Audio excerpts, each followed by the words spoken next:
what you're made for. Yeah, it's your life, so make it all yours. I like that. Flash all the lights, face on the billboard. Think it's your time, come on, break down that door. I like that. If you wanna do it, you can do it, yeah. If you wanna do it, just do it. Do it like it's never been done before. Just do it. Do it like the moment is finally yours. Just do it. Do it like it's all you've been waiting for. Do what you do. Do what you do. Just do it for you. Do it for you. Do it for you.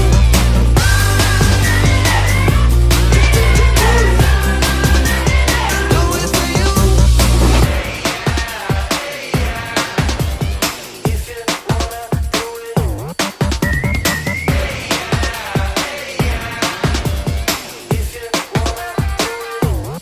it, you can do it, yeah.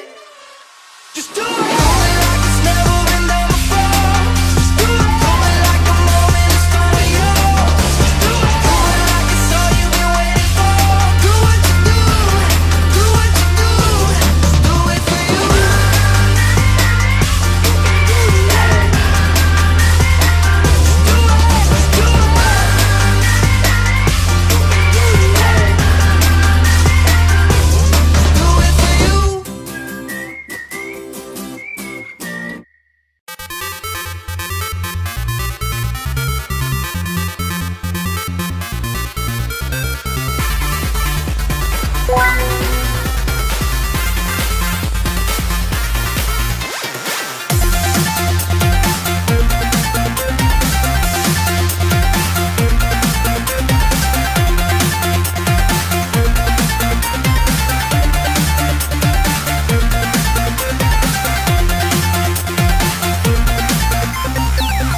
Hey everybody, welcome to another episode of Car Wash Magazine Live. I am your host, as always, Matt DeWolf, Editor-in-Chief of Car Wash Magazine.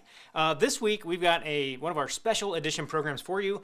This is going to be talent management, friends, and we're going to be talking all about onboarding and effective training, and giving you guys some tips and some tricks and some ways that you might be able to change your thinking a little bit around this activity.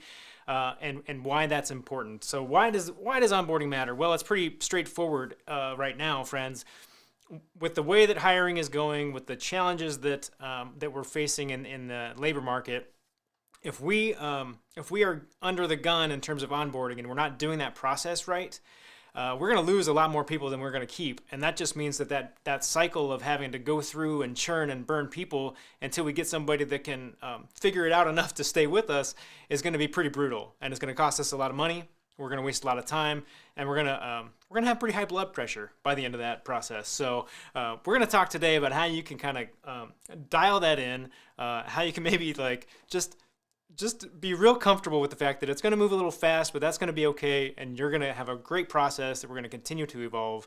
But to do that, you're not going to listen to me. We're going to bring in John Sproul from Camel Express, and we're going to bring in Rob Hetherington from Benny's Car Wash. Camel Express has got 3 locations right now, 3 immediate locations on the way. But if you listen to John tell it, John's going to tell you they've got a limited car washes coming.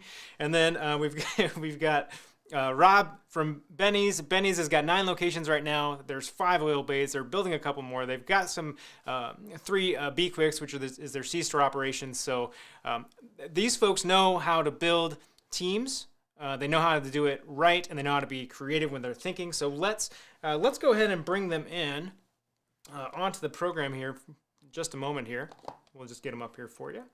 And without further ado, friends, we're going to get Rob Hetherington. There he is. There's Rob. And there's John. Hey, guys, welcome to the program. Thanks for having us. Hey, this is going to be fun. So we've been talking a lot about hiring and how do you get talent. And now we're going to talk about, like, what do you do with them once they get them on board? So let's maybe start with kind of what's the most important thing to think about as you're bringing people on and you're onboarding folks in this process. And Rob, maybe you can kick us off here. and just kind of share your thoughts. Okay, so for us, one of the things we really want to set the standard of expectation for the company, for the new employee coming on board. We want the ground rules, develop a relationship. They need to see a little more of what the vision of the company is and how their part fits into it. There's some learning involved and some safety stuff and those kinds of things, but this includes the expectation from us as well. So I guess most of all is that they're part of, let them know that they're part of a winning team and that we're going to support them the same degree that they support us. And so that way we all at least start off on the same page. Yeah, if you start from the same page, at least you're reading the same book, right? That's hopeful. Yeah, right. Yeah, let's hope. Yeah, John, what about you? What do you think is most important in this onboarding process? I think two main things. One is we always say know what your end goal is. So if we don't know what we're trying to accomplish at the very end of this process, past it to training, all that kind of stuff, it's hard to start off on the right foot. And I always tell our guys, all our managers, that it's like a first date. You show up for a first date on a blind date. You don't show up in your sweatshirt, your hoodie that you've been wearing for the past 6 months. What you want to do is you put your best foot forward. You're there to impress. Not only we are choosing them, but they're choosing us. And again, you maybe spent just maybe less than an hour with this person when you're deciding to hire them, and we want to reassure them that they're making the right choice. And just what Rob's saying, set the standard for what we're expecting as their training starts. Yeah, and one of the big things about that process, right, is you have to invest some time, right? You can't just say, all right, sweet, we've got 2 new people coming on, come in this room, fill out this paperwork, go figure it out, have fun. You gotta spend that time with it, and I think a big component of that you all both do comes around culture. So let's go there next a little bit of how do you, John, you were talking a little bit about kind of honestly showing that culture from the get-go, and that you care, and that you're there, and you're gonna show up to show out, or whatever that phrase is. Yeah. But we're gonna butcher it all day anyway. John, can you just talk through how you all kind of get culture going and carry that through that onboarding process kind of from the beginning? Yeah, a big thing is pay is important, and that's and I think it starts on the hiring process, is asking those questions so they know that before they've even started onboarding, we've asked them, what's your biggest personal accomplishment? What do you care about outside of work? We know pay is important, but what do you care about besides that? And we know that after pay, for most of our employees, the number 2 most important thing is free food.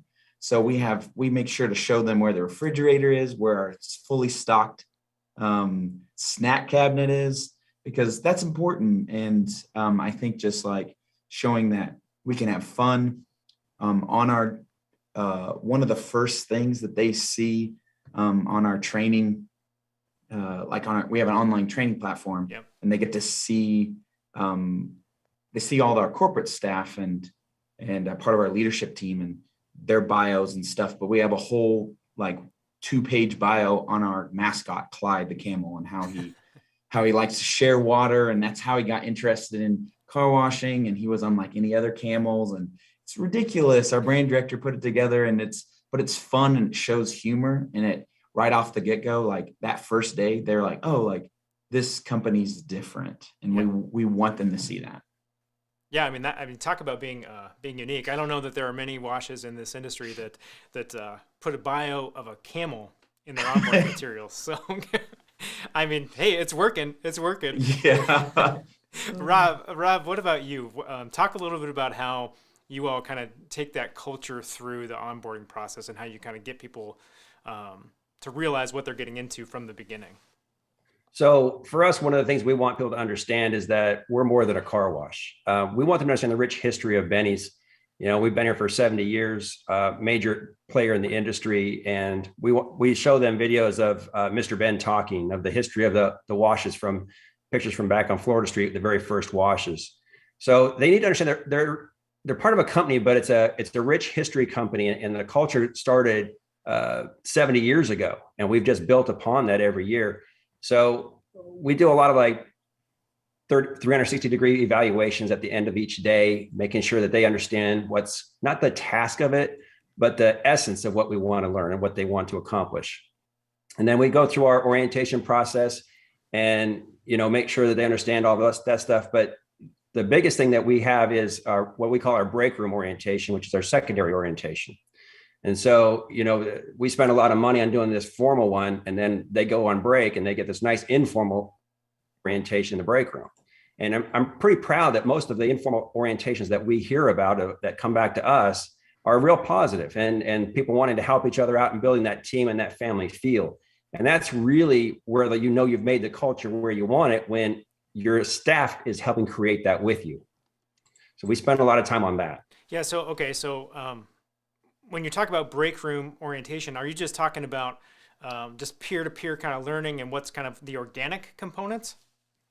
Yeah. So, when you send a guy on break and he goes in the break room, there's 3 other people in the break room, they're talking. Yep. Hey, it's your first day. I know they said this, but let me tell you, it really is. And so it's good because it's more of instead of a negative, it's a very positive thing. And they're helping each other out. And hey, I saw you struggle on this. Let me show you another way that I've learned how to do this. Or if you want to do this, look at this way to get this done, or ways to grow in the company, or other areas they can work into.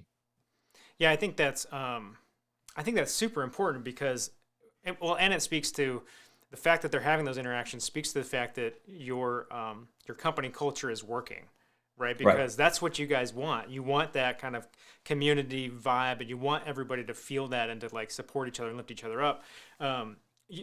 What I think is really interesting that both of you said is that you tell people about the company, right? You let them learn about the company so they can kind of understand the why, which I think is really important. Like, people join things that they feel like they can be part of, and when you give them the why, that's an important thing, especially for millennials and on down. They want to know why. Like, why am I doing this? Why does it work this way? Why is this a great place to work?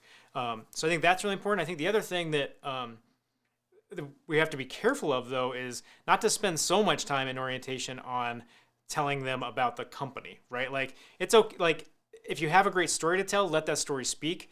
But don't spend 8 hours like going through the bullet by bullet history of the organization, right? Like, tell the story, get to the why, and then move on, because otherwise you're going to bore people to tears. You're going to love your company. You love why it started and how it started and all those details. Bringing a new employee on, it's going to be too much. They'll get that, honestly, through that break room culture. They'll pick that up and they'll get that vibe. All right, that's my soapbox. I'm going to get off of it now. And nothing drives me more crazy than like 8 hours of like company history on day one. And the guy's like, people are in there going, oh my God, what did I get up to here? Like, I didn't sign up for this. But let's move into, okay, so we've got our culture kind of figured out. We're bringing them on. We've got them kind of like in tune with how our company works, how we want to kind of work together. Now we got to train them a little bit. So obviously online training is big. Car washing is obviously a very tactical and touchable training process as well. Can you guys talk a little bit about some of the online tools you might be using? And Rob, don't jump into VR on me yet. I want to come back to that specifically.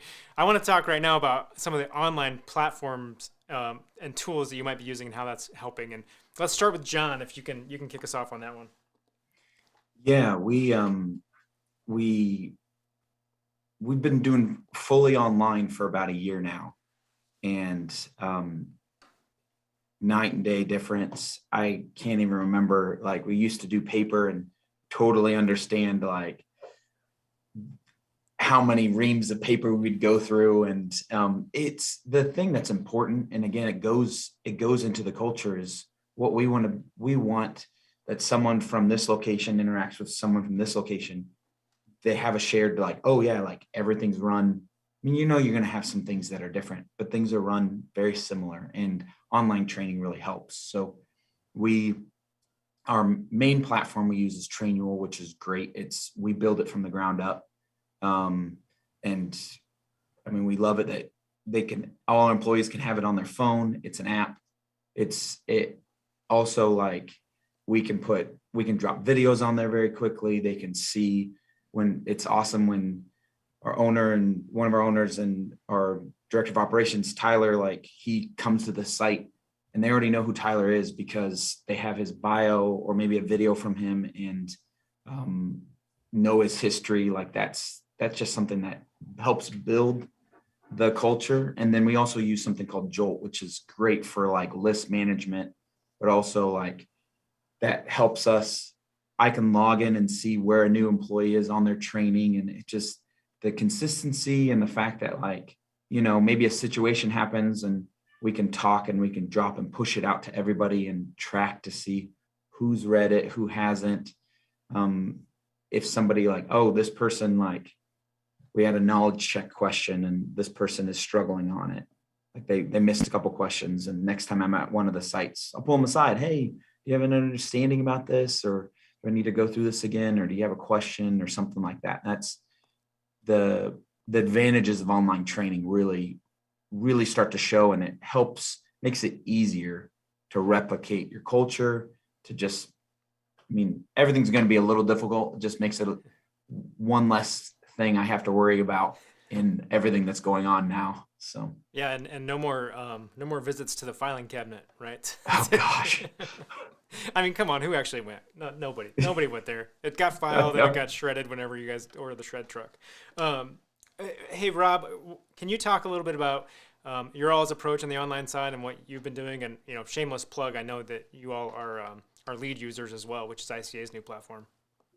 Yeah, so we use the lead program, and basically it's build consistency in the way that we train. And that's a key thing that John said, was that consistency in training is very important no matter where you're at or what you're doing, because you have to have people moving site to site once in a while to help out or do other things. It gives us an opportunity to measure where each person is.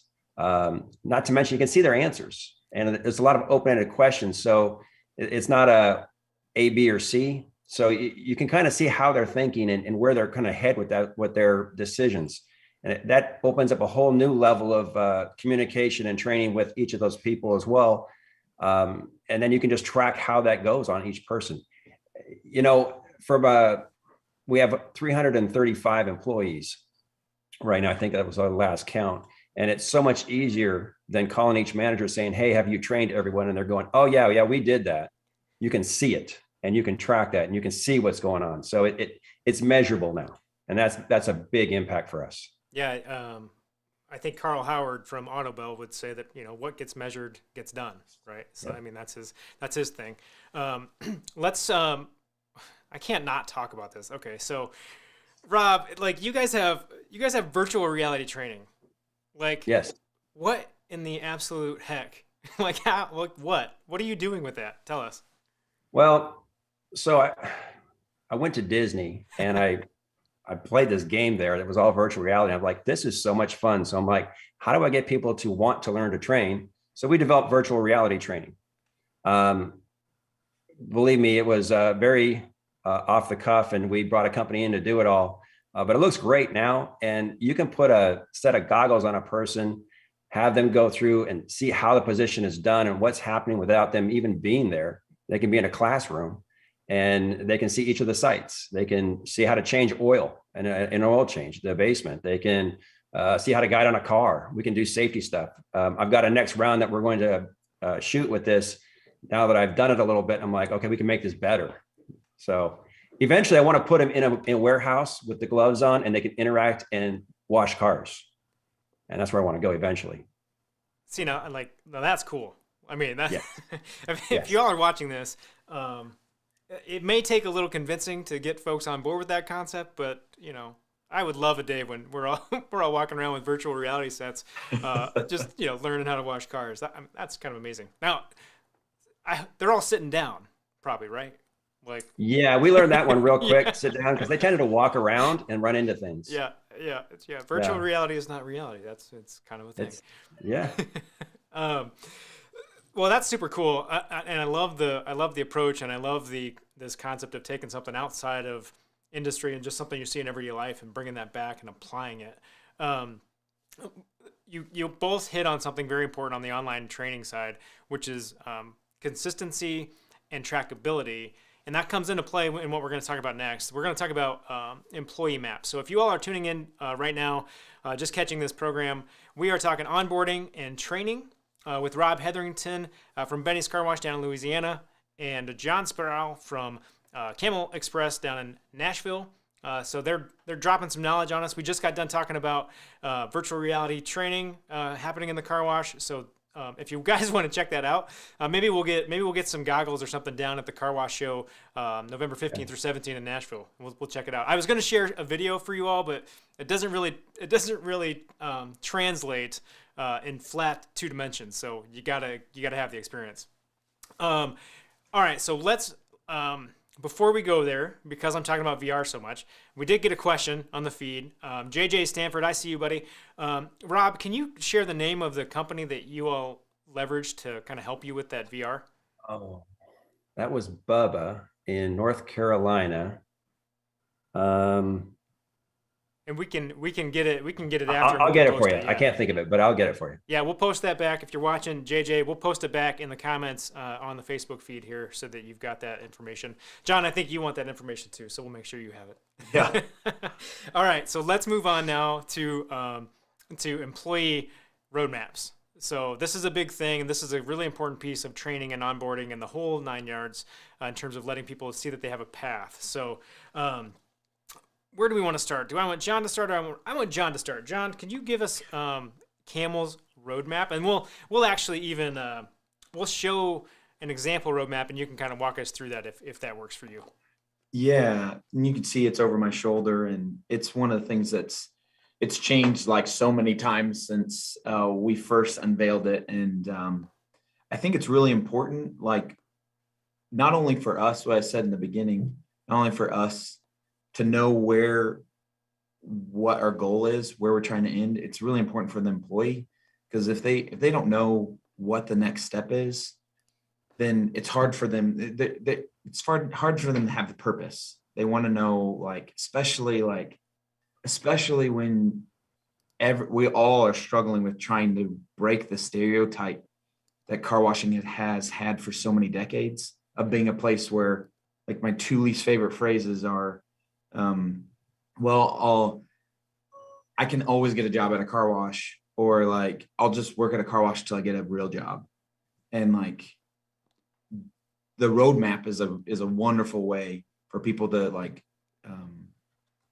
see that car washing is different, and like, it's not what the public has been led to believe, especially with how much it's growing and expanding. So we usually very oftentimes show them in the interview process on our second interviews, because we want them to show, like, again, what I was saying before, putting a good foot forward and showing them that, like, hey, here's your process. And they're asking about us all the time. And sometimes, like, you can tell that an employee just got off their break, because you'll just get a bunch of messages. Oh, hey, I saw this. What does this mean? Or what I can get offered on the next step, and can you, like, and I was like, oh, you just got off your break, didn't you? You've been, because it's in our break room, I'm in our like our training office. It's everywhere possible that we can have it.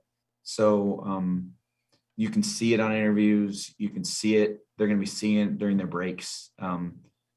We just expanded it to be able to go beyond. Used to stop at site manager, and we have specific positions in our leadership positions. So it's just, they want to know specifics, what's offered to them, but also, like, what's the next step. Yeah, the next step piece. And John, can you, Justin Salisbury wants to know, how often do you revisit that roadmap with team members and make that like an intentional conversation where you're kind of going back through it with folks? It is, especially when I think this year alone, we probably updated it 4 or 5 times. Yep. So again, we push it out new on our unlimited or like on our online training.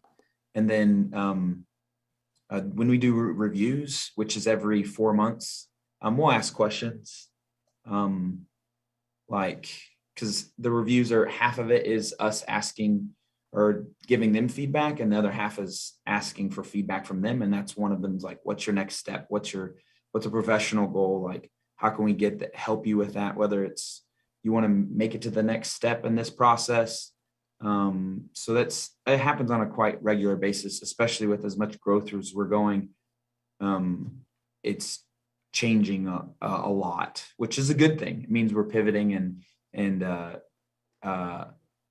we had to change it because all our pricing was outdated from 3 months ago. So yeah, well, your break room poster expense line keeps going up. It's doing the wrong thing. Yeah, right? I know. Rob, we're gonna back into this one into your roadmap a little bit, but I want you to answer the same question that Justin had. How often are you all visiting or revisiting that roadmap with team members? So for us, every time that they do the 360 evals, so they're learning a new job or a new position, that's kind of when we're asking those same exact questions of, where are you at and where do you want to go? And are you getting the support you need to get to where you want to be? I try not to do that specifically too much because it's in their face every day. It's in their break room. It's everything. It's where they can see it. So there are certain people that they're just happy being where they are. And I don't want them to feel like they have to move up. But if you look at our roadmap, it is very specific of what has to happen, the skills you need to develop and how to get them on your own to move to the next level. And if you want a pay raise, that's how you do it. And it's very simple.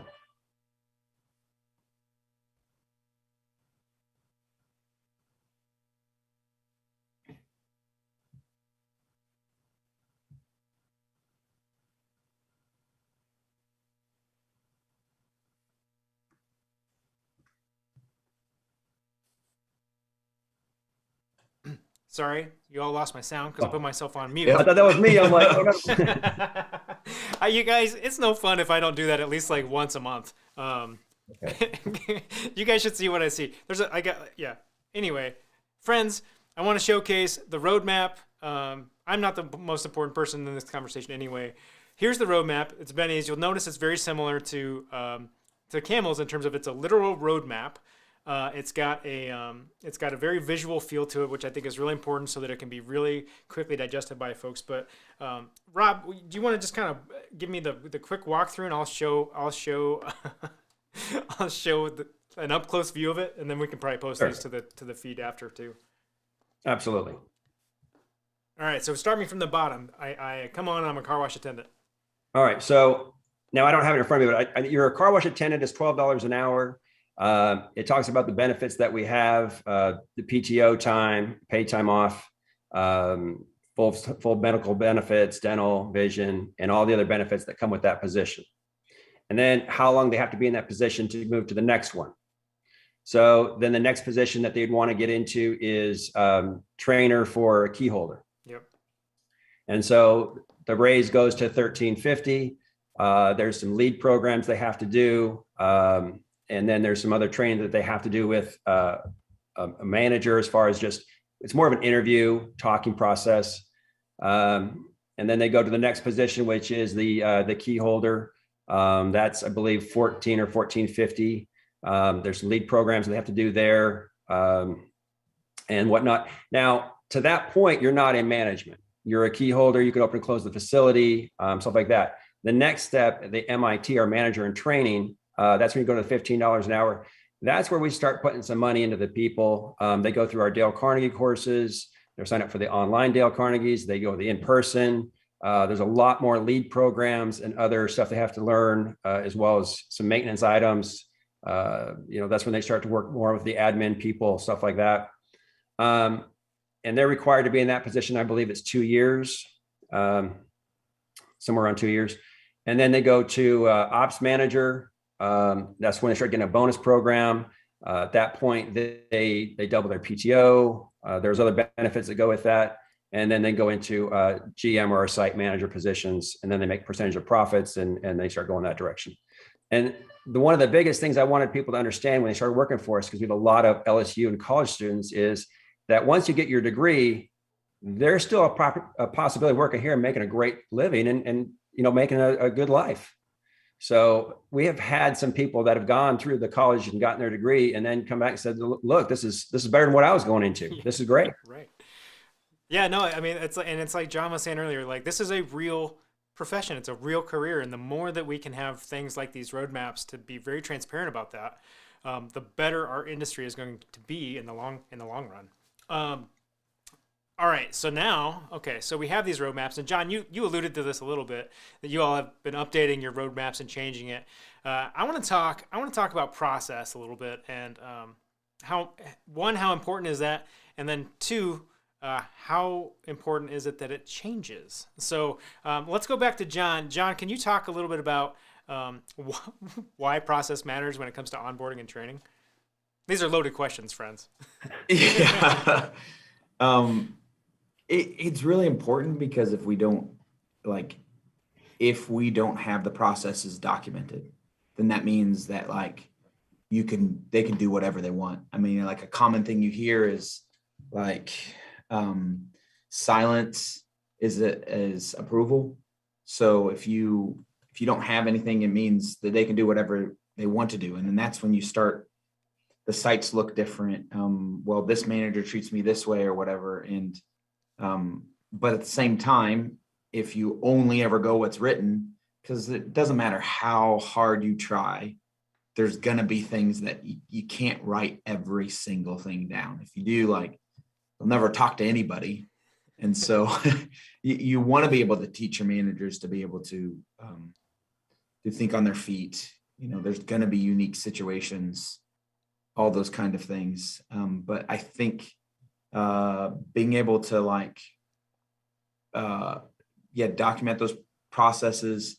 We go through, the nice thing is our online tracks, our online program, which we use as Trainual, tracks when things were last changed, when they were edited, by who. And then we were December, I think, of this year, we're going to sit down with our leadership and management team, and we're going to go through and basically pick apart everything, and just make sure, okay, hey, I know it's been in this for a while. Let's just not be complacent. Have things changed? Are things a little different? And then the nice thing is that, so every other Monday we meet in person with our site managers and our leadership team.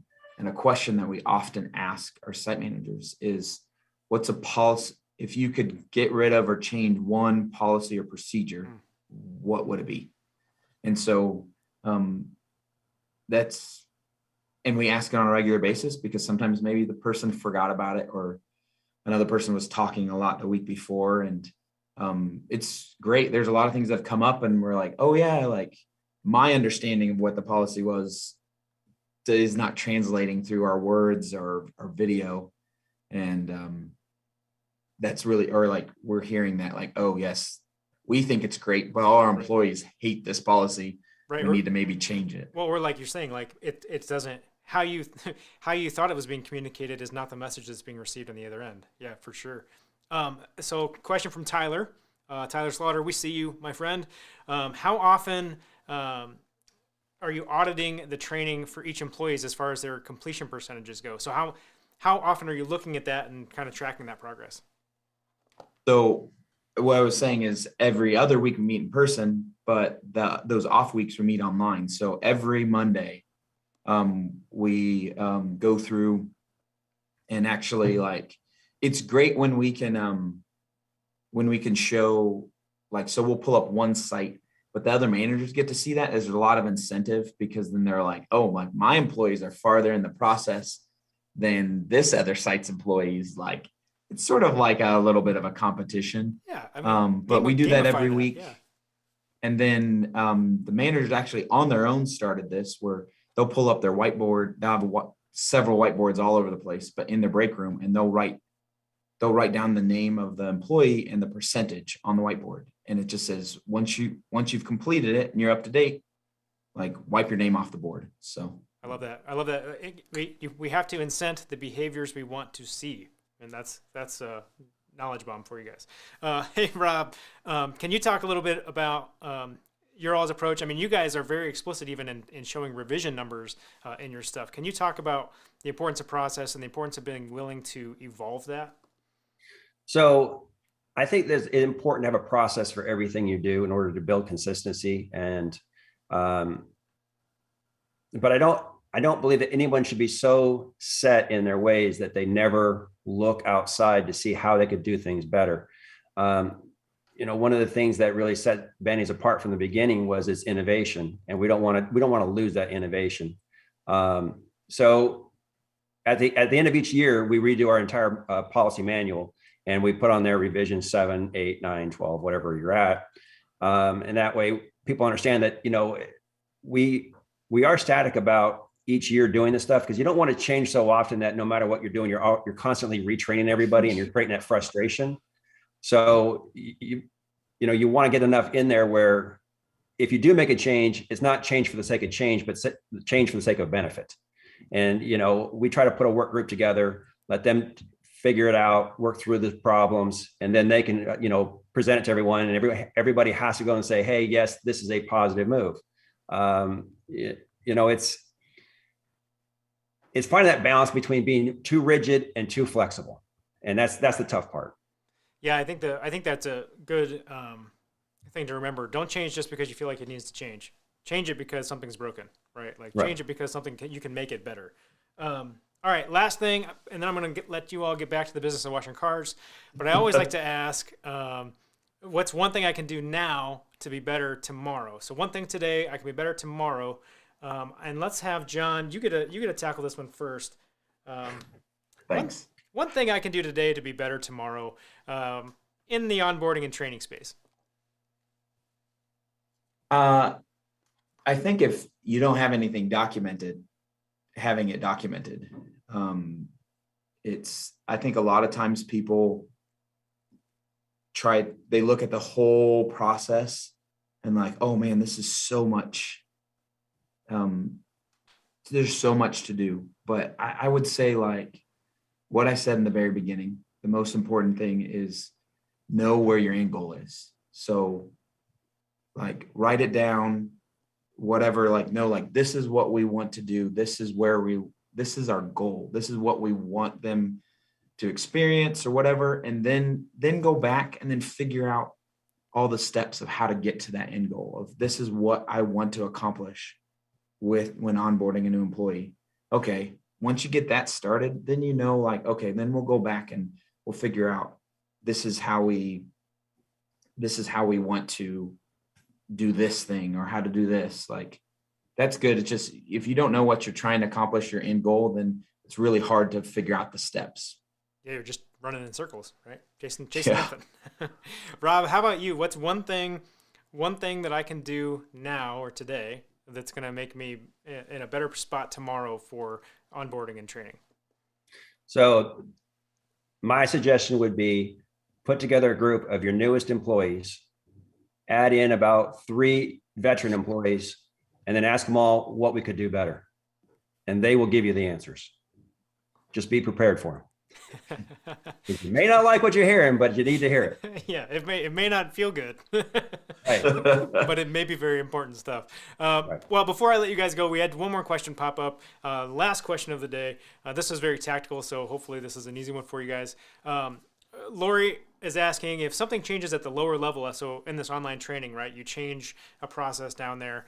How do you make sure that individuals who have already done that module or done that piece of training kind of acknowledge that there was a change and like retake that piece, right? So like, let's say that you're, not that this really happens often, but like your loading process changes. Okay, well, how do you make sure everybody gets the new process?